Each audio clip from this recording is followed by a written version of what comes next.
I want to welcome you to our new series in our Bible studies here in First. As you know, we've been looking at the kingdom of God and what it means to be a kingdom citizen, especially looking at the teaching of Jesus in the Beatitudes. Jesus, we know from chapter 5 in Matthew that he is sitting down with his disciples in this mountainside, and all the crowds came to him to hear what Jesus has to say. So the multitudes gathered as Jesus spoke about kingdom principles. I believe that this teaching is one of the most fundamental teachings that we have ever of Jesus, teaching us how to be kingdom followers, teaching us how to behave in the kingdom of God and who we are in the kingdom of God. So I want to welcome you to this new series that we will study together as we go along through the different Beatitudes, or different blessed are you or happy are you. Matthew chapter 5, verses 1 to 12. Now when he saw the crowds, he went up on a mountainside and sat down. His disciples came to him, and he began to teach them, saying, Blessed are the poor in spirit, for theirs is the kingdom of heaven. Blessed are those who mourn, for they will be comforted. Blessed are the meek, for they will inherit the earth. Blessed are those who hunger and thirst for righteousness, for they will be filled. Blessed are the merciful, for they will be shown mercy. Blessed are the pure in heart, for they will see God. Blessed are the peacemakers, for they will be called sons of God. Blessed are those who are persecuted because of righteousness, for theirs is the kingdom of heaven. Blessed are you when people insult you, persecute you, and falsely say all kinds of evil against you because of me. Rejoice and be glad, because great is your reward in heaven. For in the same way they persecuted the prophets who were before you. Amen. Now we come to the third teaching of Jesus, which I believe is the most radical one. Blessed are the meek, for they will inherit the earth. It seems to me that what Jesus is saying is that those who are meek will govern the earth. How is that possible? Now let's think about the word blessed, because the word blessed is such a rich word. It is God's idea. He said it.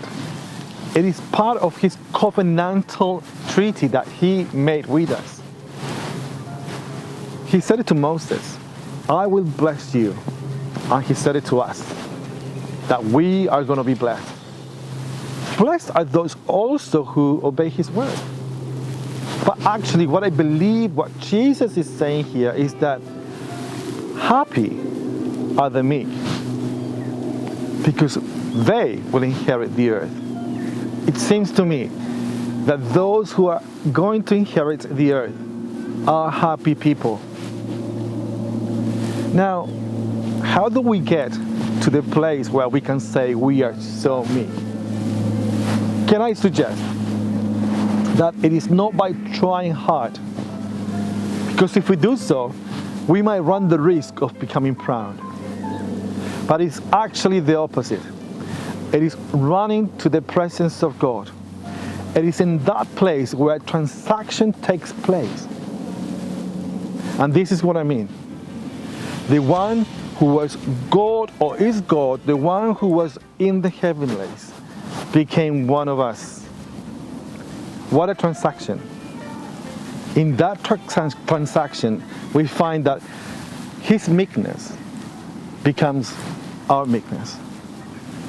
We find that only when we step in, only in to the presence of God.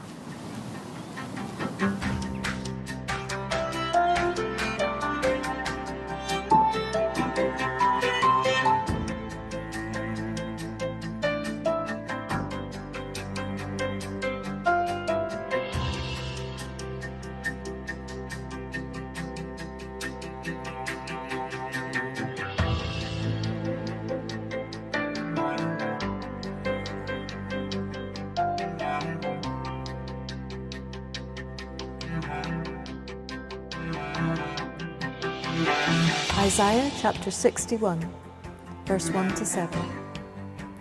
The Spirit of the Sovereign Lord is on me, because the Lord has anointed me to preach good news to the poor.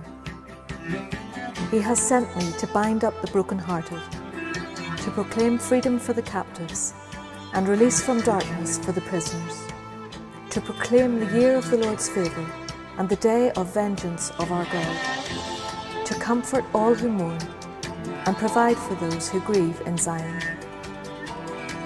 to bestow on them a crown of beauty instead of ashes, the oil of gladness instead of mourning, and a garment of praise instead of a spirit of despair.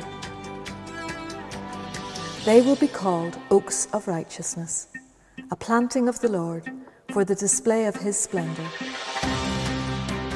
They will rebuild the ancient ruins and restore the places long devastated. They will renew the ruined cities that have been devastated for generations. Aliens will shepherd your flocks, foreigners will work your fields and vineyards, and you will be called priests of the Lord. You will be named ministers of our God.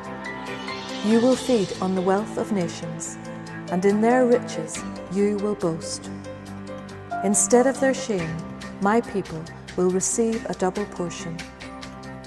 And instead of disgrace, they will rejoice in their inheritance, and so they will inherit a double portion in their land, and everlasting joy will be theirs. Amen.